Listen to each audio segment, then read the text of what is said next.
Erich Rudorffer emerged as a figure of remarkable endurance and skill within the annals of aerial warfare during the global conflict that engulfed the world in the 1930s and 1940s. Born on the first day of November in the year 1917 in the modest town of Zur, nestled within the Kingdom of Saxony under the German Empire, his early years were marked by the turbulent aftermath of the prior Great War and the economic instabilities that plagued the Weimar Republic. From a young age, he pursued practical skills, completing his education and embarking on an apprenticeship as an automobile metallsmith with a focus on coach building, a trade that demanded precision and an understanding of mechanical intricacies, qualities that would later prove indispensable in his aviation pursuits. In April of 1936, at the age of 18, he enlisted in the Luftwaffe, the burgeoning air force of the rearming German military under the National Socialist regime. His initial posting was with Fliegerersatzabteilung 61 in Auschwitz, where he underwent foundational training. From September to October of that same year, he briefly served with Kampfgeschwader 253, a bomber wing, before transitioning to specialized instruction as an aircraft engine mechanic at the Technikschule Adlershof in Berlin, a period spanning from October 1936 to February 1937.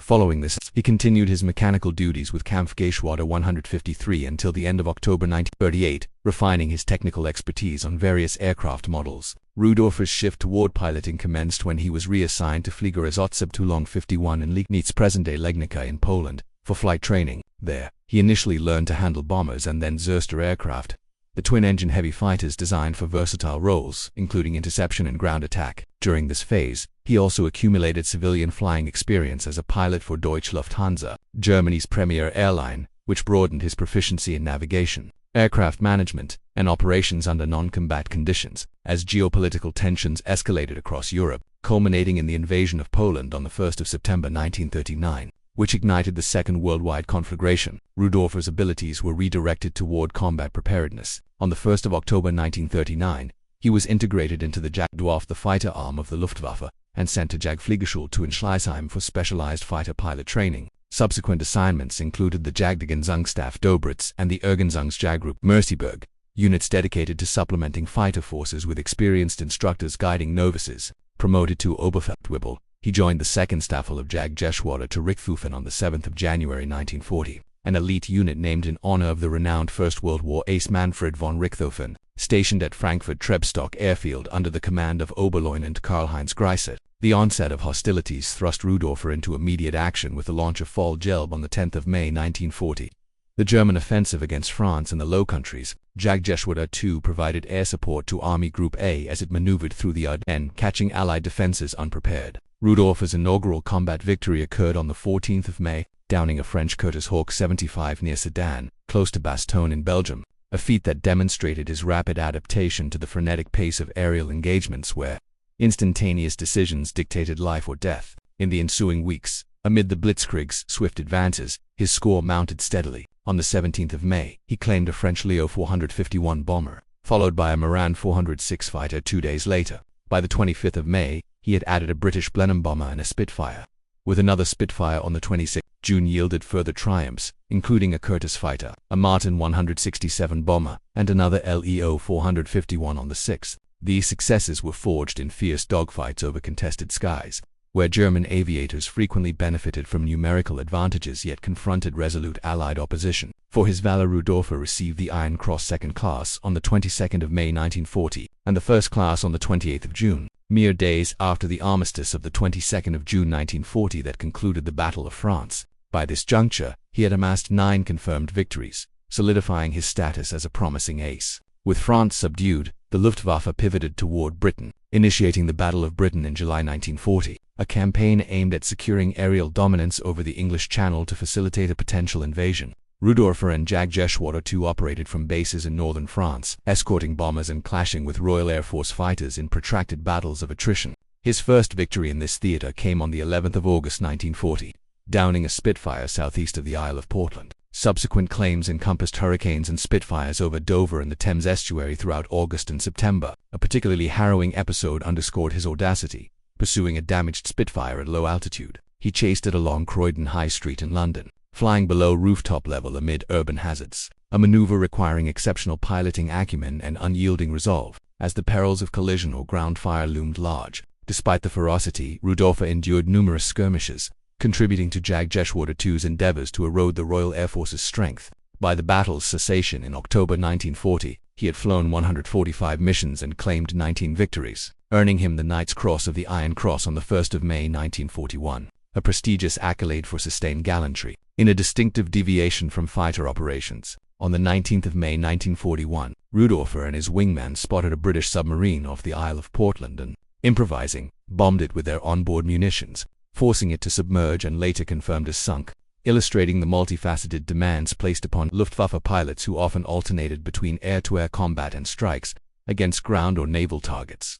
Following the Battle of Britain, Jagdgeschwader II persisted in operations over the Channel and occupied France. In June 1941, the 2nd Gruppe relocated to Abweldreckstadt, where Rudorffer served with the stab of Jagdgeschwader. July proved prolific, with 6 victories, Spitfires on the 7th, 8th, 9th, 10th and 11th, plus a Hurricane on the 9th, promoted to Staffel-Captain of the 6th Staffel on the 1st of November 1941. He led his squadron with distinction, adding 15 more kills by December, elevating his total to 41. His leadership was acknowledged with the German Cross in Gold on the 9th of December 1941. Rudorffer participated in Operation Donaukiel in February 1942, furnishing air cover for the Channel dash of the German battleships Scharnhorst, Gneisenau, and Prinz Eugen from Brest to Germany. Later, during the Dieppe raid on the 19th of August 1942, he claimed his Spitfires amid intense Allied commando incursions.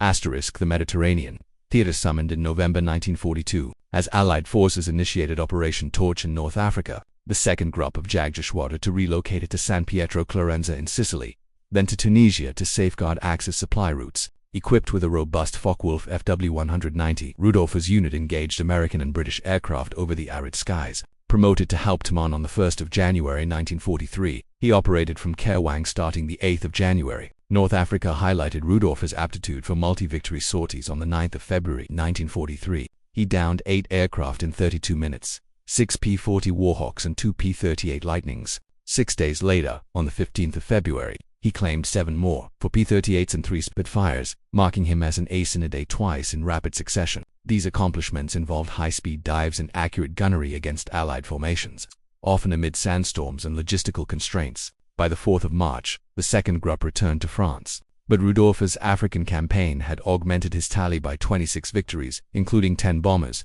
evidencing his versatility in low-altitude, desert combat.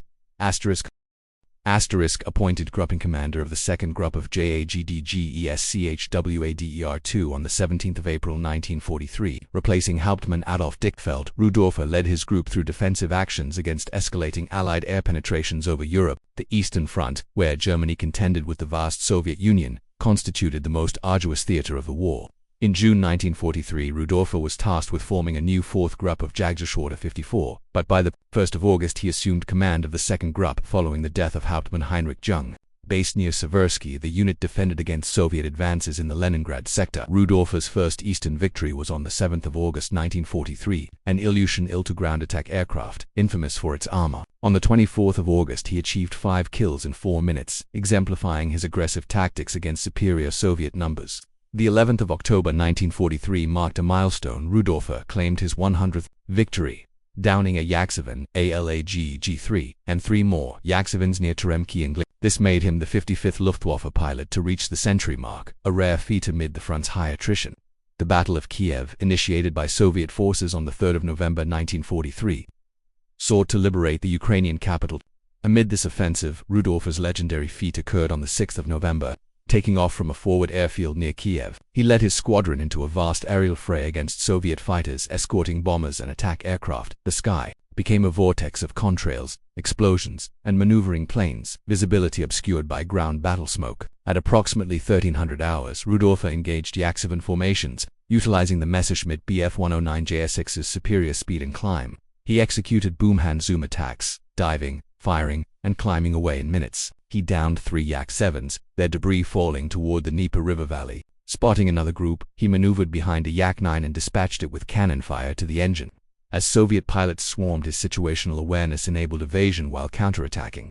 Over subsequent minutes, he claimed 5 more Yak-7s, each confirmed by wingmen or observers. Shifting to Yak-9s, he exploited their limitations, downing for 15-17 merely 17 minutes into the engagement. Rudorffer had tallied 13 victories, 8 Yak-7s and 5 Yak-9s. This extraordinary sequence, elevated his total to 122 and cemented his reputation as one of the Luftwaffe's most lethal aces. Promoted to major on the 1st of January 1944, effective the 1st of May, Rudorffer continued commanding the 2nd Group of Jagdgeschwader 54 through harsh winter conditions.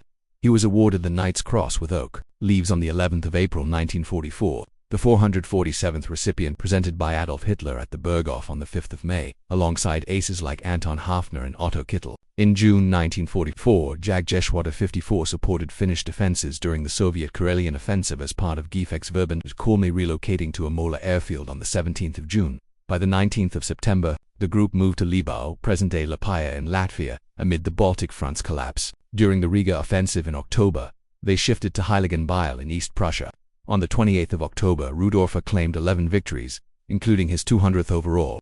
For reaching 212, he received the Knight's Cross with oak leaves and swords on the 26th of January 1945, the 126th such honor. Throughout his Eastern tenure, Rudorffer claimed 136 victories, many against armored IL-2s, requiring precise shots to breach their defenses. His survival was extraordinary. Shot down multiple times by flak or fighters, he parachuted or crash-landed repeatedly, sustaining injuries but invariably returning to service. As the war tilted irrevocably against Germany, the Luftwaffe pursued technological advantages. In the winter of 1944, Rudorffer trained on the revolutionary Messerschmitt Me-262, the world's first operational jet fighter, with twin Jumo 004 turbojets offering speeds exceeding 500 miles per hour and heavy armament of 430mm cannons. Though plagued by engine unreliability and vulnerability during takeoff and landing, recalled on the 14th of January 1945 to command the 1st Group of Jagdgeschwader 7 Nowotny. Named after jet pioneer Walter Nowotny, Rudorffer replaced Major Theodor Weissenberger, based at Brandenburg-Brest by February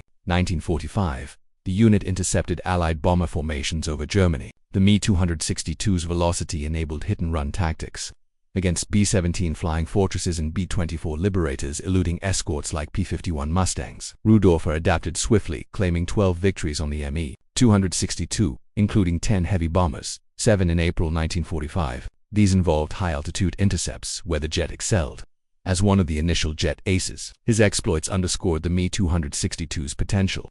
Though fuel scarcities and Allied dominance curtailed its efficacy, by war's end, he had flown the jet in desperate defenses, aiding Jagdgeschwader 7 against the Allied onslaught. As Allied armies converged, Rudorffer's unit confronted insurmountable odds. Jagdgeschwader 7 surrendered in May 1945, with Rudorffer evading execution or extended captivity. The war exacted a heavy toll: 9 bailouts, and innumerable lost comrades, but his 222 victories ranked him 7th among history's aces. Post-war, he transitioned to civilian aviation, flying Douglas DC-2s and DC-3s in Australia, then with Pan American World Airways and Germany's Luftfahrtbundesamt. His experiences influenced aviation safety and training in the jet era. In later years, his legacy persisted through media, portrayed in the 2007 Finnish film Taila Hontala 1944, with a replica FW-190 in his markings. As the last living recipient of the Knight's Cross, with oak leaves and swords, he symbolized an era of aerial chivalry. Erich Rudorffer passed away on the 8th of April 2016 in Bad Schwartau, Germany, at 98, his life embodying the valor,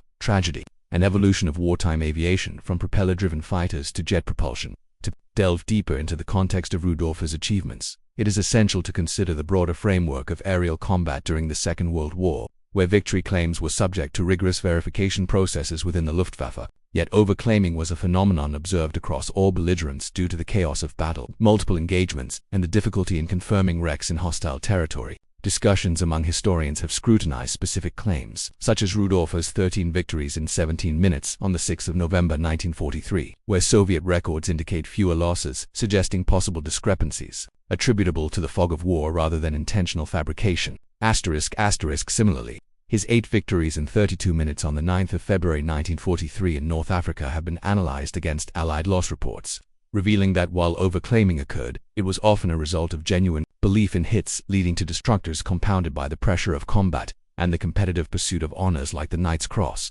These annexes highlight the human element in warfare, where pilots like Rudorffer, operating under extreme stress and with limited confirmation methods, contributed to the mythological status of aces, their tallies symbolizing not just individual prowess but the desperate struggle of their nation's air arm. Rudorffer's reflections, as captured in interviews, reveal a man who acknowledged the exhaustion and psychological toll of prolonged combat, seeking transfer to the Eastern Front to escape the intensity of Western engagements, and who emphasized Tactical innovations like deflection shooting aids marked on his windscreen to enhance accuracy in high-speed passes. His encounters with diverse aircraft, from the agile Spitfires over Britain to the rugged Il-2s on the Eastern Front, underscore the adaptability required of fighter pilots, navigating evolving technologies and strategies amid shifting fronts. The Messerschmitt Bf 109, his primary mount for much of the war, was a versatile interceptor with excellent climb rate and firepower, allowing tactics like energy fighting that played to German strengths against numerically superior foes. In contrast, the FW 190 employed in North Africa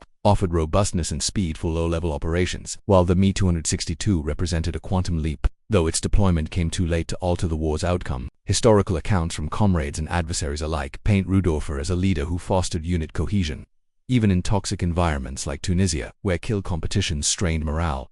His survival through 16 shoot, including 9 parachute jumps, speaks to fortune and skill, evading capture and returning to fight, a testament to the resilience demanded by the Luftwaffe's policy of keeping aces in combat until loss or exhaustion. Unlike Allied rotations that preserved experience, post-war his civilian career bridged the gap from propeller to jet aviation, contributing to safety protocols informed by wartime lessons. Anecdotes such as the reproduction FW 190 painted in his colors for air shows evoke the enduring fascination with his era, where pilots like him rewrote aerial warfare's rules. In examining his legacy, one must balance the heroic narrative with scholarly scrutiny of claims, recognizing that overclaiming, estimated at ratios of 2-to-1 or higher in some theaters, stemmed from systemic issues rather than personal deceit, allowing a nuanced appreciation of Rudorffer's contributions to military history. Expanding on the historical backdrop, the Battle of France in 1940 showcased the Luftwaffe's dominance through integrated air-ground operations, with Rudorffer's early victories aiding the rapid collapse of French resistance. The Battle of Britain, however, exposed limitations, as the Royal Air Force's radar and fighter command system blunted the offensive. Though Rudorffer's low-level pursuits exemplified the daring required, Operation Barbarossa's launch in June 1941 shifted focus east, where the vast steppes and primitive airfields challenged logistics, yet provided opportunities for high scores against less experienced Soviet pilots flying obsolete types like the ICE. Rudorffer's transfer east in 1943 coincided with the Red Air Force's resurgence, equipped with Lend-Lease aircraft and improved tactics, making his multi-kill days all the more impressive. In North Africa, the Desert War's fluidity demanded endurance in harsh conditions, with sand-ingesting engines and long patrols over supply lines, where Rudorffer's FW 190 proved superior to Allied P-40s in hit-and-run attacks. The defense of the Reich campaign from 1943 onward pitted German jets against massed bomber formations, a desperate bid to stem industrial destruction, with Rudorffer's Me 262 claims highlighting the jet's potential against BC. Though vulnerability to Mustangs during vulnerable phases limited effectiveness, personal insights from Rudorffer's later interviews reveal a reflective veteran, acknowledging the war's futility and the bonds formed in adversity, contrasting the propaganda-fueled ace cult with the grim reality of loss. His post-war life in Australia and Germany symbolized reconstruction, flying transports and instructing, contributing to peacetime aviation's advancement. The controversy surrounding claims, as debated in forums and articles, underscores the need for cross-referencing with enemy records, where Soviet underreporting and Allied over-optimism complicate verification. Yet Rudorffer's overall tally aligns with peers like Hartmann and Barkhorn, suggesting substantial accuracy amid inevitable inflation. Ultimately, his story encapsulates the Second World War's aerial dimension, from technological innovation to human endurance, a narrative that continues to captivate historians and enthusiasts alike. To further elaborate on the aircraft he mastered, the Bf 109, designed by Willy Metz, featured a liquid-cooled Daimler-Benz DB601 engine delivering over 1,000 horsepower, enabling speeds of 350 miles per hour and a ceiling of 39,000 feet, armed with 2 machine guns and a cannon through the propeller hub. Later variants adding wing cannons for increased firepower. Rudorffer's G6 model incorporated improvements like pressurized cockpits for high-altitude operations and enhanced armor, crucial against Soviet flak. The FW 190, Kurt Tank's radial-engined marvel, boasted a BMW 801 power plant for superior low-level performance, with 4 cannons and robust construction suited to desert rigors, allowing Rudorffer to execute the boom and zoom tactics that yielded his African successes. The Me 262, with its axial flow jets, revolutionized speed but required careful handling to avoid compressor stalls, and Rudorffer's adaptation to its swept wings and tricycle landing gear demonstrated his versatility. Battle contexts, such as the Channel Dash, involved coordinating with naval forces under radar-guided threats, while Dieppe saw intense close air support against amphibious assaults. Rudorffer's claims contributing to the Luftwaffe's tactical victory despite strategic irrelevance.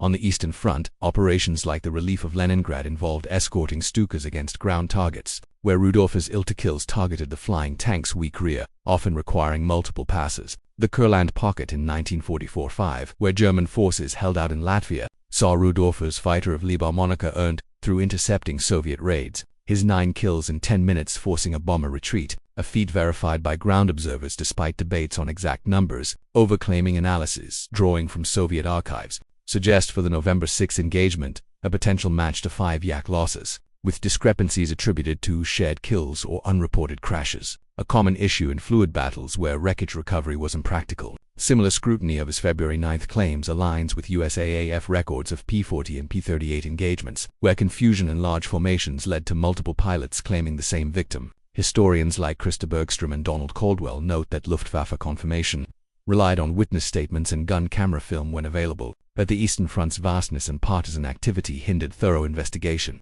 leading to approval rates of 70 to 80% of claims. Rudorffer's candid admissions in post-war accounts, such as exhaustion after Africa and the competitive pressure in Tunisia, humanize the ace, revealing the psychological strain of constant combat, where the Knights Cross system incentivized high scores for promotions and survival leaves. His transfer requests and leadership style fostered loyalty, as evidenced by wingman like Tangerman corroborating claims. Post-war, his work with Pan Am involved transatlantic flights on constellations, applying wartime navigation skills to civilian routes, while his instruction in Germany emphasized safety, drawing from experiences like engine failures in jets. Cultural depictions, including books by Erich Mombeek and films, preserve his narrative, with replicas like the ZKRF RFW-190 evoking his Imola service in Finland, where Gefechtsverband Kulmi halted Soviet advances through precise ground attacks. In summation, Erich Rudorffer's odyssey from mechanic to jet ace encapsulates the Luftwaffe's trajectory. From early triumphs to desperate defenses, his 222 victories a testament to skill amid controversy,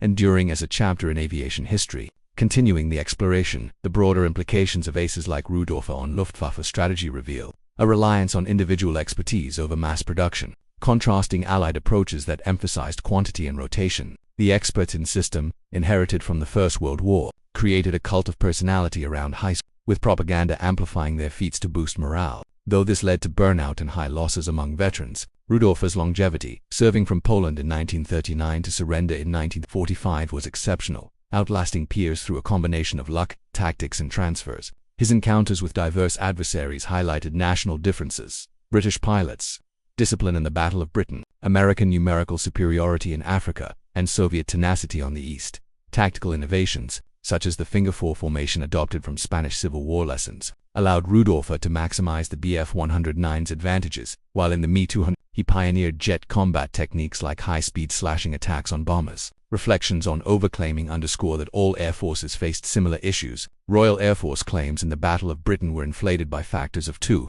and USAAF bomber gunners notoriously overreported fighter Rudorffer's cases, analyzed in forums and books, often show partial matches, suggesting honest errors rather than fraud, as deliberate falsification risked severe penalties in the Luftwaffe's rigorous system. His post-war interviews, spanning from 1984 to 2009, provided invaluable insights, clarifying dates and contexts for historians like Raymond Tolliver. In civilian life, flying in Australia offered respite from Europe's ruins, piloting war surplus transports in remote areas, before returning to Germany for regulatory roles. The enduring legacy includes tributes like Nicholas Trudgeon's art and military signatures, portraying him as the master of multiple scoring, with feats like 8 Royal Air Force aircraft in 32 minutes.